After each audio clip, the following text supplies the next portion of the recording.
అన్నయ్య అంట. అదో అవుతుందా బాబు అయితే అంటే ఒకసారి పాప ఒకసారి బాబు ఇది మిషన్ అనమాట. అది పుట్టింది ఇప్పుడే కాదు కదా, ముందు ఆ హ్యాపీనెస్లో ఉంటుందేమో అని. ఎలా ఉందిరా నేను అడిగితే ఆ బాబు అయితే అయిపోయేది, మళ్ళీ పాప అయింది అంటే ఆయన చెప్పింది కరెక్టే. ఇక్కడ ఏ ప్రేమలు ఏం లేవు. సో వీళ్ళు సొసైటీ కోసం కంటున్నారు పిల్లల్ని. బాబు అయితే అయిపోయేదంట, అదేంటి. సో ఆయన చెప్పింది కరెక్టే అనిపించింది నాకు. మెడిటేషన్ నాకు అది వచ్చింది విజన్, అంతకుముందు జరిగింది నా లైఫ్లో.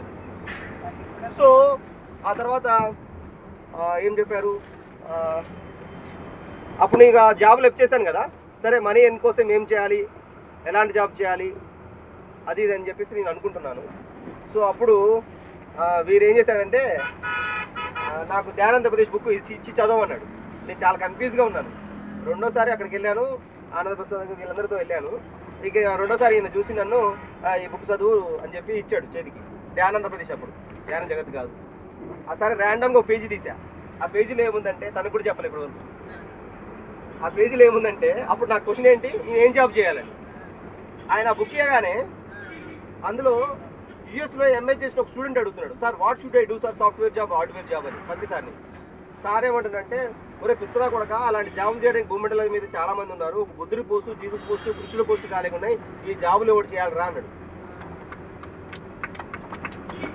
నేనున్న క్వశ్చన్ ఏంటి అంటే books are the shortcut way for enlightenment అంటే, బుక్స్ ఎంత మిరాకిల్స్ అంటే నేను ఆ టైంలో ఆ కన్ఫ్యూజన్లో ఉండడం. అసలు నేను ఏం అడగలేదు, ఈ బుక్ చదువు అని చెప్పి నా చేతికి ఇచ్చాడు. అసలు ఆయన కూడా గుర్తులేదు. నేను ఆ బుక్ తీశాను, ర్యాండమ్గా ఆ పేజీ ఓపెన్ చేశాను, అందులో అది ఉంది. అదేదో నాకే చెప్తున్నట్టుగా చాలా వండర్ఫుల్ అనిపించింది. సరే ఆయన బుక్ పక్కన పెట్టేసి ఆ పిరమిడ్ చుట్టూ 3 ప్రదక్షిణలు చేశాను. ఫిక్స్ అయ్యాను, ఎస్ నేను ఈ జాబ్ చేయాలి. ఎందుకంటే చిన్నప్పటి నుంచి ఉంది, తల్లిదండ్రులు లేకపోయినా ఏదైనా స్కూల్ నుంచి ఇంటికి వెళ్తున్నప్పుడు ఎవరైనా ముసలి వాళ్ళు అటు ఇటు తిరుగుతుంటే వాళ్ళు అలా ఉంటే హెల్ప్ చేస్తుండేవాడిని. ఓ రోజు ఏం జరిగిందంటే 4th క్లాస్ అనుకుంటా, 4th or 5th or 6th class వెళ్తుంటే ఒక ముసలి ఆయన పెద్ద ఆయన చాలా కన్ఫ్యూజ్గా రోడ్డు మీద అటు ఇటుగా ఉన్నాడు. ఎవరు అడుగుతుంటే ఏం చెప్పట్లేదు.